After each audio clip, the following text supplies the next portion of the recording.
Volver a clases estando todavía en pandemia, ¿será lo correcto? ¿Será lo peor? ¿Será lo necesario? De cualquier forma, quienes tienen sus razones para estar en contra o a favor de volver a clases, se preguntan desesperadamente uno al otro que sí. ¿Alguien, por favor, quiere pensar en los niños? Pero bueno, veremos más a fondo cuáles son los antecedentes, los acuerdos y desacuerdos respecto a la alternancia que ya empezó a regir, aunque a paso lento, más que todo en las grandes ciudades de Colombia.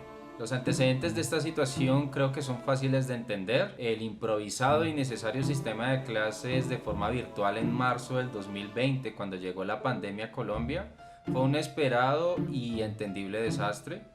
Y de tantas situaciones que lo comprueban, les doy un ejemplo simple.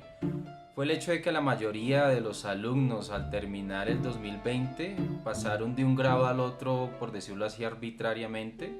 Por ejemplo, el hecho de indicar que no tenían computador o conexión a internet para poder tomar las clases en línea ya era suficiente para pasar el año.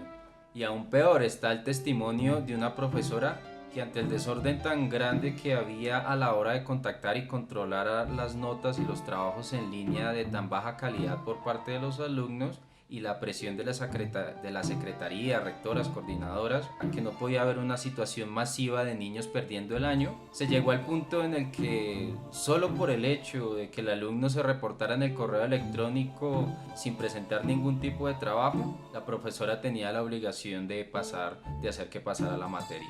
A ese hueco en la educación de los niños de primaria y sobre todo los de bachillerato por tema de pandemia surge desde finales del 2020 la emergencia de que lo que restaba de ese año, el 2020, y desde el inicio del 2021 estaba la emergencia de que los niños regresen a clases presenciales.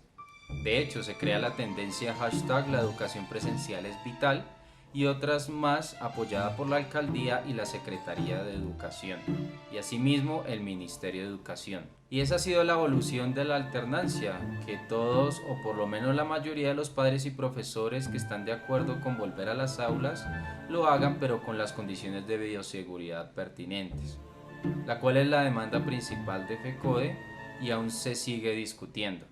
Porque uno de los acuerdos de la Secretaría con FECODE es más que todo el paupérrimo presupuesto que se ha dado para este regreso a clases.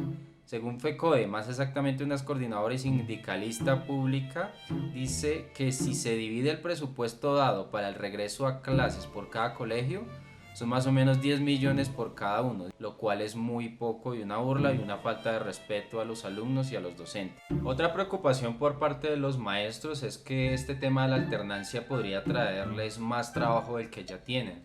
Muchos supondrán que por ser educación virtual no tienen que trabajar mucho, pero es exactamente al revés. Es cuando más habilidades han tenido que aprender y más tiempo han tenido que dedicar, inclusive estrés, a este tema de la educación virtual. Ahora con la alternancia, su preocupación es que su trabajo se duplique más de lo que más de lo que ya se encontraba, obviamente por el mismo pago. Pero a pesar de esas objeciones, FECODE insiste que hay oídos sordos a sus peticiones por parte de la Secretaría en el caso de Bogotá y que la alternancia traerá más problemas que soluciones. A la pregunta, ¿Alguien, por favor, quiere pensar en los niños?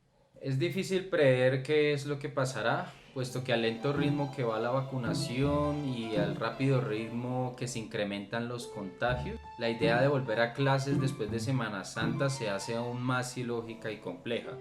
Y aunque la alcaldesa y la secretaría no van a retractarse y seguirán trabajando y exigiendo a los maestros a que vuelvan sí o sí a las aulas, lo que más podemos esperar es que ojalá esto no incremente los contagios y que tanto alumnos, padres y profesores estén en una situación peor de la que ya sufren con todo este tema de la pandemia y la educación virtual.